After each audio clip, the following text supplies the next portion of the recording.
الحمد لله والصلاة والسلام على سيدنا محمد وعلى آله وأصحابه أجمعين. الحمد لله والصلاة والسلام على سيدنا محمد وعلى آله وأصحابه أجمعين. أما بعد، عن أبي هريرة رضي الله تعالى عنه قال: قال رسول الله صلى الله عليه وسلم: ادعوا الله وأنتم موقنون بالإجابة واعلموا أن الله لا يستجيب الدعاء من قلب غافل لاهٍ۔ حضرت ابو ہریرہ فرماتے ہیں رضی اللہ تعالی عنہ، پیارے رسول صلی اللہ علیہ وسلم نے فرمایا، جب اللہ تعالیٰ سے مانگو اور دعا کرو تو اس یقین کے ساتھ کرو کہ وہ ضرور قبول کرے گا اور عطا فرمائیں گے، اور جان لو اور یاد رکھو اللہ تعالیٰ اس دعا کو قبول نہیں فرماتے جس کا دل دعا کے وقت اللہ سے غافل اور بے پرواہ۔ دعا زندگی کا بہترین وظیفہ ہے، بلکہ سب سے مؤثر وظیفہ ہے۔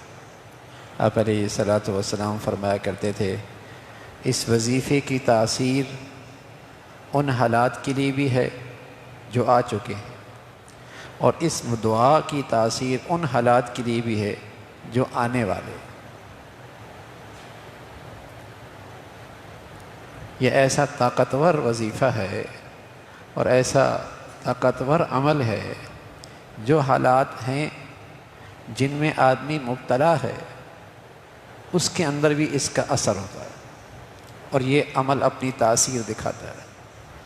اور جو حالات ابھی آئے نہیں، آنے والے ہیں، دعا میں یہ طاقت ہے کہ اس کے اندر بھی اپنی تاثیر دکھاتا ہے۔ فرمایا تقدیر نہیں ٹلا کرتی، لیکن دعا تقدیر کو بھی ٹال دیتی ہے۔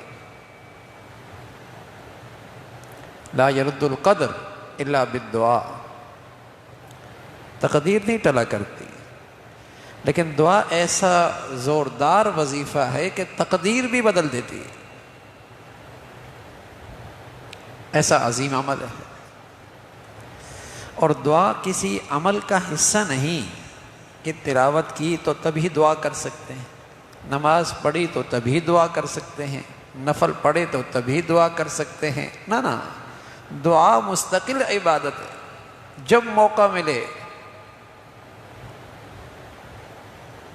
اس عمل کو کر لو،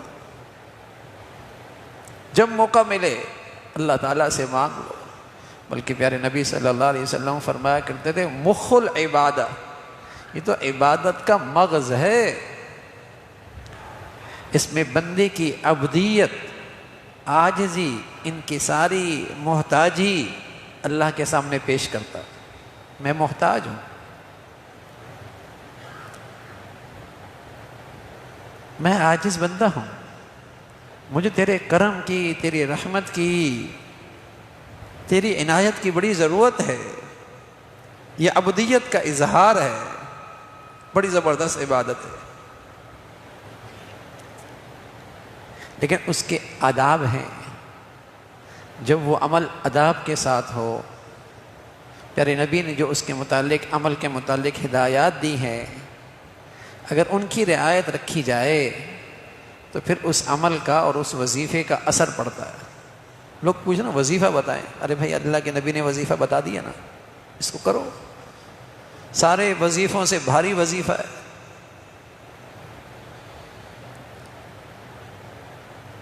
اس کو اہتمام سے کرو۔ تو اللہ کے نبی نے اس کے متعلق کچھ ہدایات دی ہیں، اور ان میں فرمایا کہ ایک ہدایت یہ فرمائی کہ جب اللہ سے دعا کیا کرو تو یقین کے ساتھ کیا کرو کہ جس ذات سے میں مانگ رہا ہوں وہ ضرور عطا فرمائیں گے، اور وہ میری دعا ضرور قبول کریں گے۔ وَأَنْتُمْ مُوقِنُونَ بِالْإِجَابَةِ، یقین کے ساتھ، یہ نہیں پتہ نہیں قبول ہوگی یا نہیں ہوگی۔ یہ آپ میری دعا کو کمزور کر دے گا، یہ طرز عمل میری دعا کی روح ختم کر دے گا۔ وَأَنْتُمْ مُوقِنُونَ بِالْإِجَابَةِ، پورے یقین کے ساتھ مانگ، اور اس یقین کے ساتھ کہ ملے گا تو اسی در سے ملے گا اور کہیں سے نہیں مل سکتا، ملے گا بھی اسی در سے، اور اس ذات کو دینے کی پوری قدرت بھی ہے، اور وہ ذات میری فریاد بھی ضرور سنے گا پورے یقین کے ساتھ۔ جہاں آدمی کی فریاد سنی جاتی ہے اور اسے یقین ہوتا ہے کہ یہاں میری فریاد سنی جاتی ہے، تو بتائیے کتنا اہتمام ہوتا ہے۔ درخواست لکھ رہا ہے، لیٹر لکھ رہا ہے، اہتمام سے جا رہا ہے، کتنی اس کے لیے تمہید باندھ رہا ہے، اہتمام ہوتا ہے۔ تو پورے یقین کے ساتھ اللہ تعالیٰ سے مانگا جائے۔ وَأَنْتُمْ مُوقِنُونَ بِالْإِجَابَةِ، یہ اس عمل کا ادب ہے، یہ اس عمل کی روح ہے کہ جب بھی آدمی اللہ تعالیٰ سے دعا کرے تو اس کا دل اللہ کی طرف متوجہ ہو، غافل نہ ہو۔ کوئی آدمی آپ سے بات کر رہا ہو، چہرہ کہیں اور ہو، کتنا برا لگے گا۔ کوئی آدمی اللہ تعالیٰ سے مانگ رہا ہو اور دل کا رخ کہیں اور ہو، کتنی بری بات ہے۔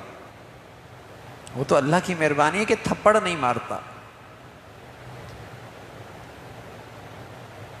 سزا نہیں دیتا، ورنہ کیفیت تو یہی ہوتی ہے کہ مانگ کس سے رہا ہے اور دل کا رخ کہاں ہے۔ مجھے برا لگے گا، آپ کو برا لگے گا کہ آدمی بات مجھ سے کر رہا ہے، رخ چہرہ کہیں اور ہے، متوجہ کہیں اور ہے۔ تو غافل دل کا اللہ تعالیٰ اس کی دعا قبول نہیں کرتا، اور بے یقینی کے ساتھ جو دعا کرتا ہے اس کی دعا قبول نہیں ہوتی۔ پورا یقین ہو، دل متوجہ ہو، اور اس کی نظر رحمت پر، اس کے کرم پر، اس کی عنایت پہ نگاہ ہو، اور پھر یقین سے اللہ سے مانگے۔ بے یقینی کی کیفیت، تذبذب کی کیفیت، غفلت کی کیفیت، اس سے دعا کی روح ختم ہو جاتی، دعا میں جان نہیں رہتی۔ تو اللہ کے نبی صلی اللہ علیہ وسلم نے دعا کے متعلق ایک ادب یہ بتایا۔ اللہ تعالیٰ عمل کی توفیق نصیب فرمائے۔ اللہم لک الحمد کلہ ولک الشکر کلہ، اللہم لک الحمد کلہ ولک الشکر کلہ، اللہم لک الحمد کلہ ولک الشکر کلہ۔ نستغفر اللہ ونتوب الیہ، نستغفر اللہ ونتوب الیہ، نستغفر اللہ ونتوب الیہ۔ سبحان ربک رب العزة عما یصفون، وسلام علی المرسلین، والحمد للہ۔